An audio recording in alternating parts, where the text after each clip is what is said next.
Hi అండి. అందరికీ నమస్కారం. నా పేరు లావణ్య. నా యూట్యూబ్ ఛానల్ పేరు లావణ్యాస్ ఆడియో లైబ్రరీ. నాకు చిన్నతనం నుండి కథలంటే భలే ఇష్టమండి. కథలు వినడము, కథలు చదవటము, కథలు చెప్పడం నాకు చాలా ఇష్టమైన వ్యాపకం. నా చిన్నతనంలో నా స్నేహితురాలు ఇంటికి వెళ్ళినప్పుడు తను, నేను ఏదో వారపత్రికలో ఒక జోక్ చదివి నవ్వుకుంటున్నాము. అప్పుడు వాళ్ళ అమ్మగారు చూసి, "ఏంటి మీరే నవ్వేసుకుంటున్నారు? మాకు కాస్త చదివి వినిపించండర్రా" అని అడిగారు. ఆవిడకు చదవడం రాదు. అప్పటి నుండి ఆవిడకు మాకు తీరిక దొరికినప్పుడు ఏదో ఒకటి చదివి వినిపిస్తూ ఉండేవాళ్ళం. ఇప్పుడు ఈ తరం వారికి అసలు అటువంటి సమస్యే లేదు. చదవటం రాని వారికి ఇబ్బంది లేదు. అలాగే పుస్తకం చదువుకుంటూ కూర్చుంటే పనంతా ఆగిపోతుందేమో అనే టెన్షన్ లేదు. హాయిగా యూట్యూబ్లో వీడియో ఆన్ చేసుకుని మీ పని మీరు చేసుకుంటూనే, అంటే ఇంట్లో హౌస్ వైఫ్స్ ఉంటారు కదా, వాళ్ళు ఇంకా ఏదైనా పని చేసుకునేవాళ్ళు, మరి ఆఫీస్ వర్క్, చదువు అలా కాదు కానీ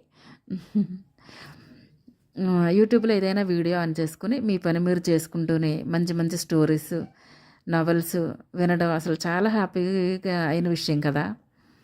నాకు ఈ విధంగా కథలు, నవలలు విన్నప్పుడు మా స్నేహితురాలు తల్లిగారే గుర్తు వచ్చారు. అటువంటి వారి కోసం, సమయం లేక పుస్తకాలు చదవలేకపోతున్న వారి కోసం నేను కూడా నా వంతు ప్రయత్నం చేసి మంచి మంచి కథలు వినిపించాలని ఈ ఛానల్ని స్టార్ట్ చేశాను. అంతేకాకుండా మన తెలుగు రచనలు, రచయితల గురించి ఈ తరం వారికి అస్సలు తెలియదు. ఎందుకంటే పుస్తకం పట్టుకొని కూర్చుని చదివేంత సమయము, ఆసక్తి ఈ తరం వారికి ఎక్కడవండి.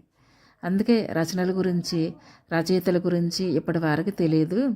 వారి రచనలు కనుమరుగైపోతాయి అని చాలా బాధ కలిగింది.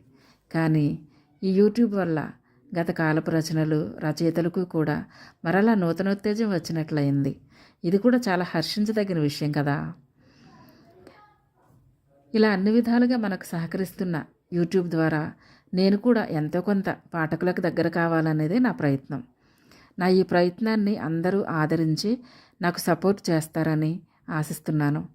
నా ఈ జ్ఞాపకాన్ని, అలాగే నా సంతోషాన్ని మీ అందరితో షేర్ చేసుకున్నందుకు చాలా హ్యాపీగా ఉందండి.